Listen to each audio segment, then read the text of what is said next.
5 minutes later. Hello guys, hello guys. This is point of view again. It's Tuesday. Daming mga nangyayari sa Pilipinas ngayon. Lalo't na kung ikaw political party, kung ano ang inyong pinag-suportahan. So sa inyo yan. Meron tayong iba't ibang standpoint or political affiliation. So kung ayaw nyo sa ayaw nyo sa video ko, so pwede kayong umalis. Pwede umalis. Ito. Ang nangyayari ngayon sa Pilipinas is ang daming aywan ko lang sa iba, no? Doon sa Pilipinas, kung hindi kayo nakikinig sa mga Facebookers, sa YouTube. Ako nakikisawsan, nakikimaritis lang, pero ang lahi kong Pilipino, kahit nasa ibang bansa, ano pa rin, na apektuhan din ako kasi taxpayer din ako. Meron akong konting lupa sa kuko, nandyan sa Pinas. So nagtataksin ako, at saka yung pension ko galing sa Pinas is may tax din. Kahit konti lang yan, hindi malaki yung pension ko as a teacher. Pagdating yan sa dito tax, kinartasan na yan tax. So I'm a part and parcel also as a Filipino. Kaso lang, masakit lang kung yung pera natin ay kinukurakot. Maliit man, pero ilang milyon tayong nagtatax. Maliban yan sa mga malaking, mayroong mga tao dyan sa Pinas na hindi nagtatax. Ayun. Kahit dito sa ibang bansa, kahit ang parkingan mo, kahit PB mo dito, kung mayroon ka ng daming PB, may tax yan. And every 6 months, ang car dito ay ni-inspect kasi yung gulong nila is not prepaid, lalo na pag winter, iba ang gulong. Summer, iba ang gulong. Pag walang lights dito, kailangan may light ka kasi kunti lang ditong wala ka ng lisensya. So hanggang ngayon hindi na ako nag-drive sa Pilipinas. Ako, driver doon sa lansanan. So ilang beses na ako na aksidente doon sa Pinas kasi nung bata pa si Isabel. Pero ngayon na matanda na, hindi na ako nag-drive kasi kahit maluwang pa dito ang dito, hindi tulad sa Pinas na pagkabila may may payong pagkabila may tricycle, disgrasya ka. Dito iba ang daanan ng mga car at saka light kasi ang car dito is mayroong light. Mayroong yung maliit lang na kasi lang ng dalawang, parang ang tawag dyan sa maliit na car is pocket, ano bang sabi ni Roger? Parang backpack car. Backpack car. Yung maliit na car. Yan sa atin is kahit motor, ako nag-drive ako ng motor sa Pinas. Kahit sa gitna, nag-drive ako dito, bawal dito mag-drive ka ng motor sa gitna. So 4 lanes dito ang yung 2 lanes dito sa kabila, 2 lanes dito sa kabila. Hindi ka pwedeng magbas-baso. Dito punta ka doon, sa kabila punta ka doon. So nahirap dito maging driver ko. Kasi nag-drive ako nung bumating ko dito 2016. Nag-drive ako, sinisit ako ng mga pulis. Ang lalaki pa ng mga pulis ito. Walang maliit na pulis, walang pandak, walang putot. Mataas ang mga pulis. Pag tingin ko may pulis na kasi nag-ikis-ikis ang pa-drive ko. Wala kasi ito sa Pinas yung drive ka. May driver ako, license ko but for 1 year. Sa atin 3 years dito.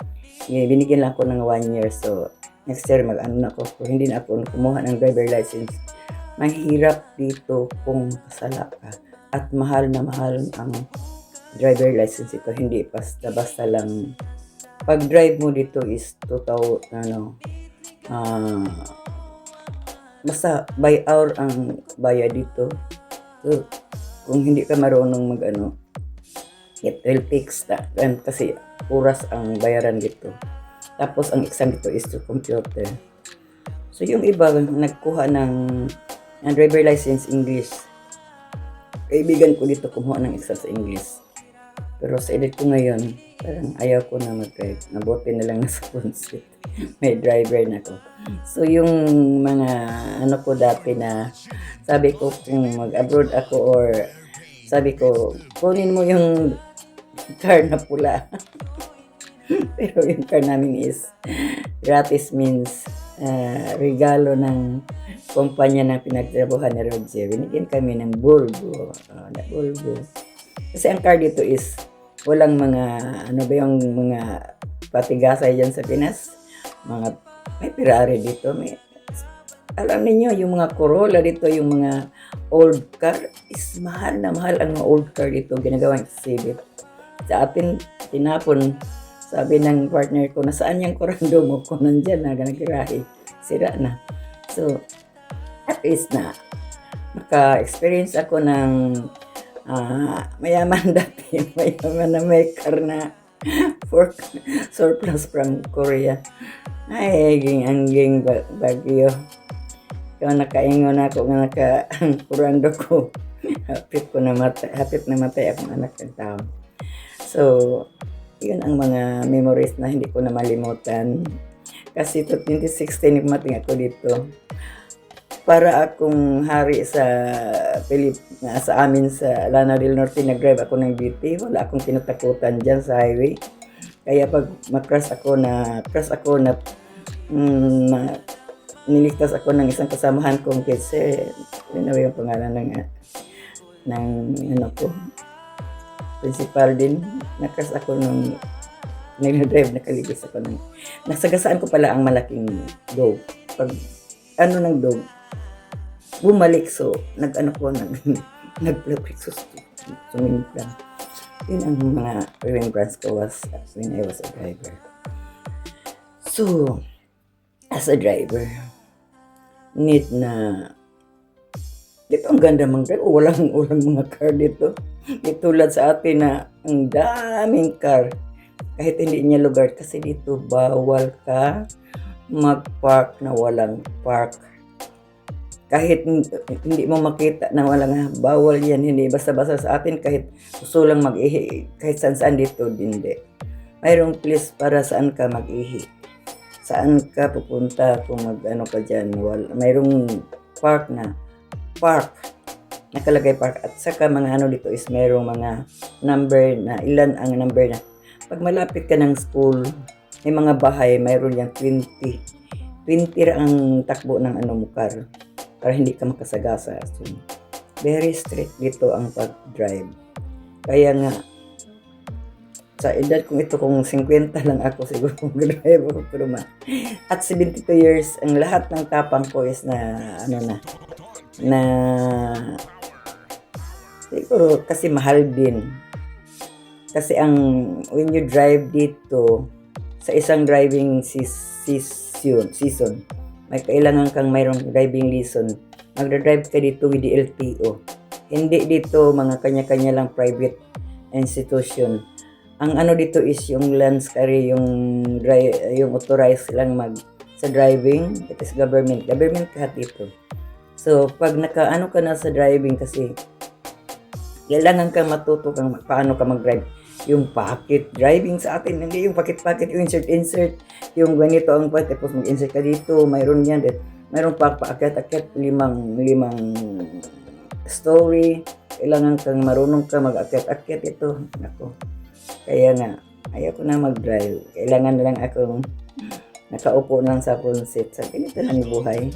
Ganda pala pag may driver tayo, pag wala na sa road, ewan ko, magbubas na lang ako, so kahit ngayon mayroong drive, mahirap punta tayo sa labas kasi mahirap na mga matanda na kami. Yan lang, every Sunday lang kami lumabas. Pag magpunta ako sa church, drive niya ako doon. Hatid ako niya sa church. Tapos punta siya sa kaibigan niya kasi hindi siya Katolik. Pero anyway, suportado ako sa kanya kasi yung basis ko na magsimba every Sunday, hinatid ako niya sa simbahan.